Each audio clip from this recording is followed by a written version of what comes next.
we think that we need to change something in us. And I don't know at which point in time in life that it's put in our heads, but actually you don't need to change anything. You know, everyone is different, but complete at the same time. I mean, you are fully you as you're speaking to me, and I'm fully me. What's perfection? What's the way we're supposed to be? It doesn't exist. You can't just be yourself, and I can't just be myself. I can't compete with you. I can't be you. You can't be me. That's why the notion of competition it's so fake. Yeah. You can't compete with people while you but the problem is people try to be other people. We imitate behaviors, we try to be something else. And this is why it's bad for us, because you're not fully yourself. And the only thing you can do on earth is being yourself. You can't be something else. I mean, you can take on different roles. For example, at work, you could be getting promoted and be doing different things, but you're still you. It's you expressing yourself at different stages. At home, it's still you. At work, it's still you, but doing a different function. Right now, it's still you. Yes. But see, it's good. Like we are still able to talk about this, but I don't know if you have seen that movie, Social Dilemma. Documentary movie. You have? No, I'm not a movie guy. No, but this one is really interesting, and it shows how how social media actually do the contrary of what you have been saying. Like it makes us want to be that perfect version we see, on the magazines and on the media. So yeah, I mean, just makes me think about this. So yes, and actually everyone has his or her own uniqueness, and that's where the beauty really is, in our uniqueness. If everyone was looks the same, acts the same way, it would be boring. and society wouldn't have it wouldn't have function if everyone was the same. Yeah, true. And you know what's the purest action someone can do? It's when you do something, and I think I was referring to that a bit earlier. It's when you do something and there's no trace of you doing it. For example, you do something and no one knows about it. Okay. You're just doing something because it's the right thing to do, and you're not expecting something from it. You're not waiting for people to see you actually did it. And that's the purest action. And when you actually, I mean, now you can say, yeah, but if you're doing something no one knows about it, what's the point of doing it? So that's how the mind starts working. Yes.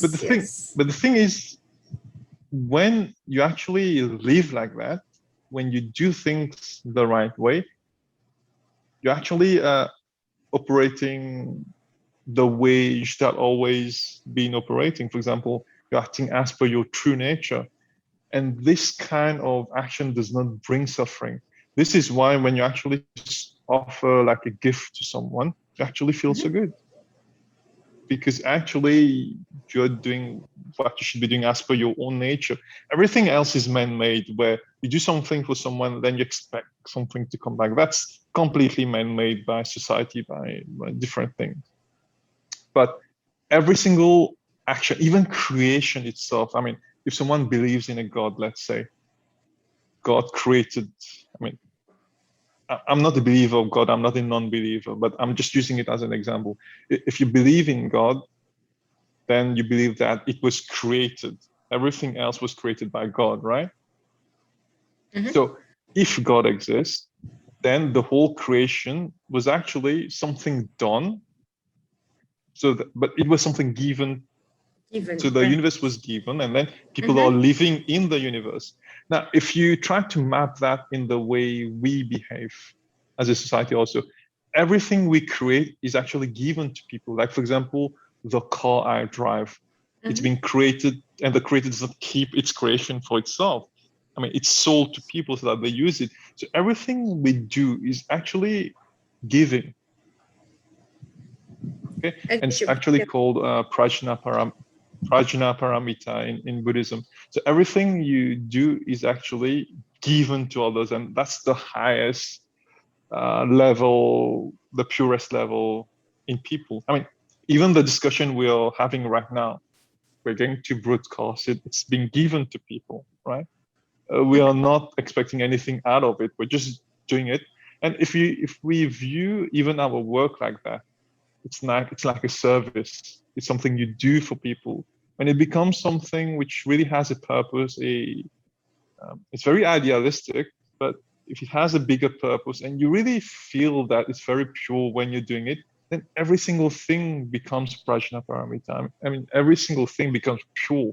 You washing dishes, for example, you cooking, cleaning, driving, everything becomes pure because it's like a sort of like service where it's like you're giving yourself, you're giving back exactly. now. Okay. Exactly. Exactly. And these are the practical tips where you actually find peace. You don't right. just find peace meditating. It's by doing things, because if you meditate but the way you're acting actually is not aligned to your true nature, it's not beneficial to you. That's why there are some people who say that they meditate, but I still feel stressed. It's because still in the rat race, trying to compete and trying to be better than others. In that egoistic, selfish way of thinking. Okay. Yeah, so it's very practical, actually. Yes, and I think when you exactly practical, and when you do things just to offer people without any expectation, it's like you're opening your heart also, and that is really helpful, because right now we live in a world where there's little warmth, little compassion. So I think it's important that we try to open that heart, to be warmer, to be more compassionate, because that will be more helpful. That would make a better world. Exactly. Yeah. Because there's nothing to achieve, actually. Think about it. Anything you're achieving, when you die, you leave everything and go anyway. So there's nothing to achieve. We have our nature, and the only duty we have possibly is discovering ourselves. And we discover ourselves throughout different stages. But yeah, there's nothing really to achieve out there. We think there is something, but there's nothing. When you think there's nothing for you, that's when you get everything. Oh, yes. Then it's like you're free. Once you realize that you're free, you're. It's like you were talking about happiness, right? Yes. If you chase happiness, you won't be happy. No, never. No. When you stop chasing it, you're happy because there's nothing. Now why? Okay, that's a good thing. That's a good one. Why, when you stop chasing it, you start feeling happy? Because there's nothing to acquire, actually. Nothing external to obtain will make you happy. You're just happy because it's your. Correct. It's like your internal wiring. Yes, that's how you are built, actually. I mean, exactly, your true nature.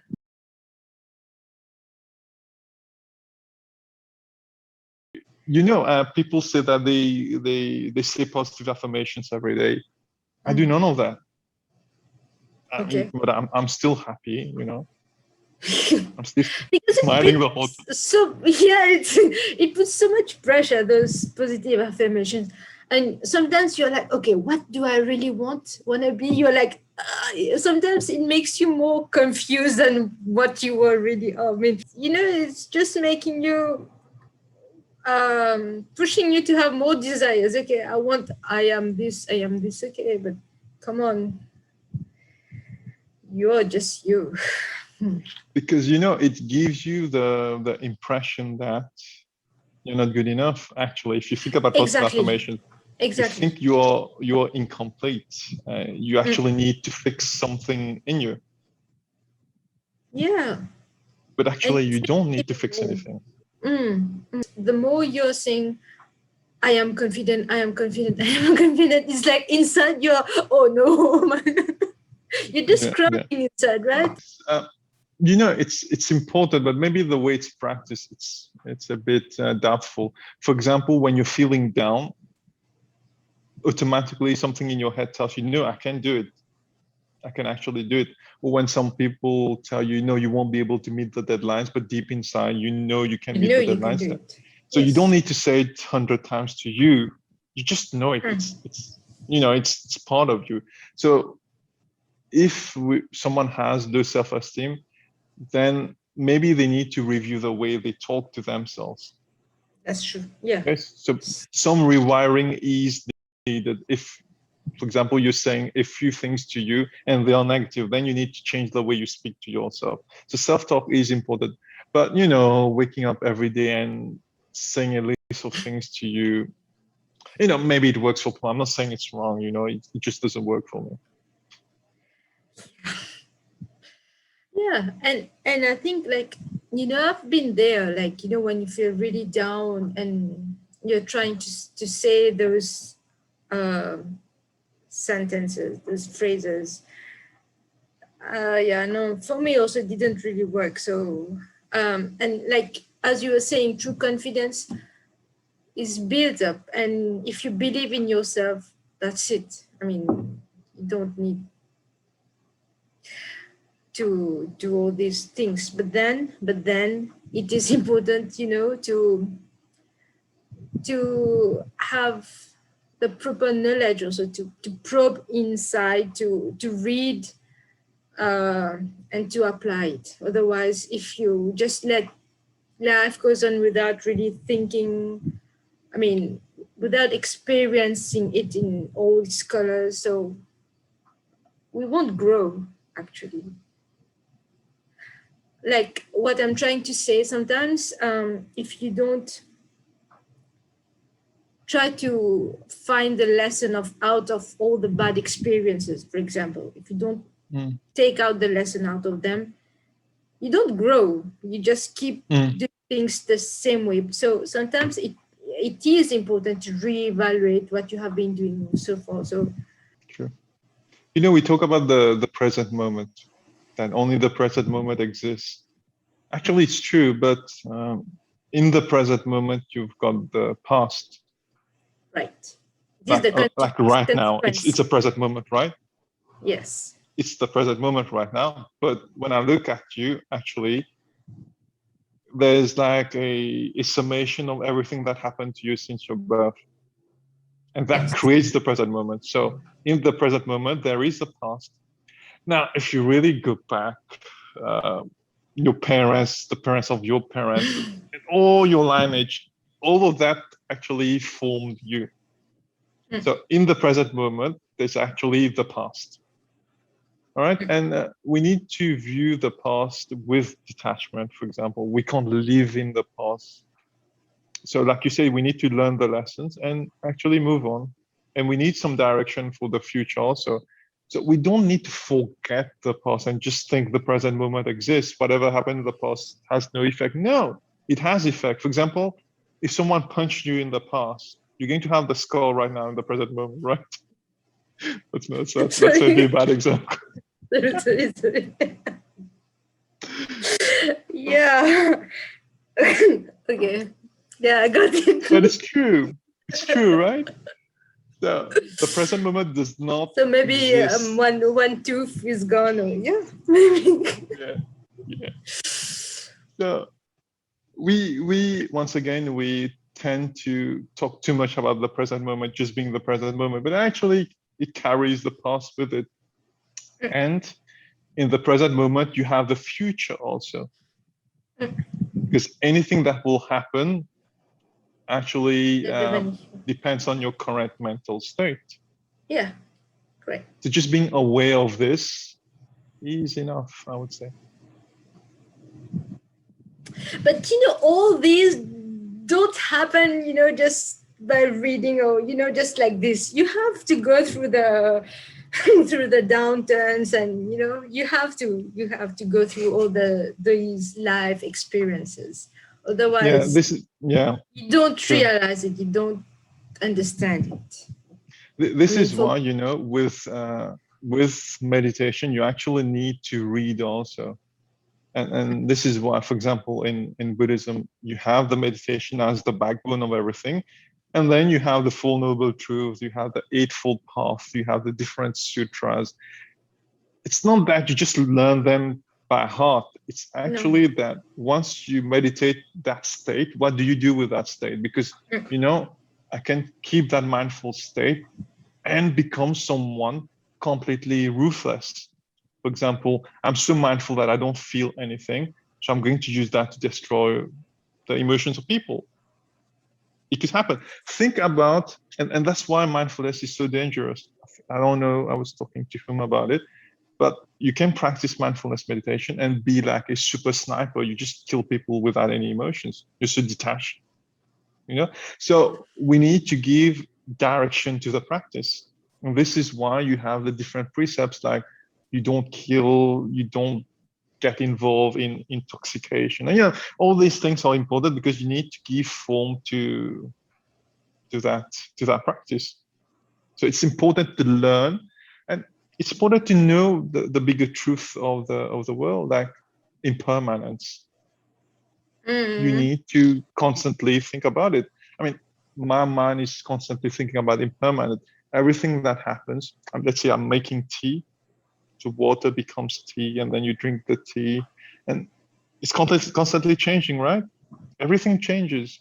The day changes, it's light, and then becomes dark, and everything is impermanent. So, I mean, it's there. You can choose to say, no, I don't believe in that. It's not a religion, it's the truth. Impermanence exists, and no self exists. You don't exist. For example, you may think you have that name, but it's been given to you by your parents. Your body is given to you by your parents. The way you're behaving, you're acting, it's a belief system. So what? I mean, who really are you when you think about it? Let's bring the notion of no self. So all these things, actually, they are the way they are. You can choose to believe them or not believe them, but they are there so that you think about life the way it is.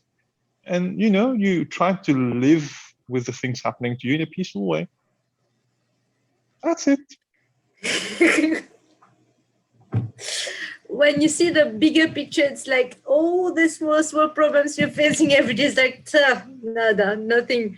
It's baseless, right? Yeah. All right. So you realize we had to talk for 30 minutes, but we've actually spoken for 1 hour. Yeah.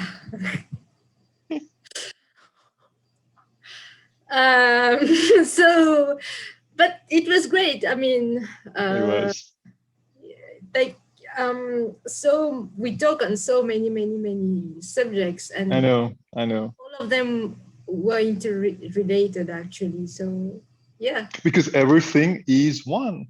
That's another truth, isn't it? Oneness. So that's why when you talk about something, it actually gets connected to something else, and you end up realizing everything is just one, you know. That's another truth. Yeah, oneness. Everything is connected. Oneness. Deep dependence inside independence. So my background was really in the topic, I think. Yeah. All right. So yes, I mean, thank you so much for this discussion. It was really interesting, and actually, it was very deep. It was really deep, yeah. Like we started with something, you know, happiness in lockdown, and we ended up like talking about all these ones. So yeah. I think for people who are going to watch it afterwards, that's how we text each other. Actually, these are the things we talk about. Yeah. It seems scary, but that's the way it is. That's the 84s. the 84s. So thank you again so much, and well, I will continue to watch your videos, and also it's really, you really, one really needs this kind of what I would say, like open, enlightening talks or videos. So we need that. We do need that in the Thanks. everyday's life. So because we tend to, get swayed by what's going on, and we don't really stop, and breathe. So Think. thank you. Thank you. And looking Thanks forward to to you. your videos of, again. Yes. Okay, I'll see you very soon too. Yes. Bye bye. Bye.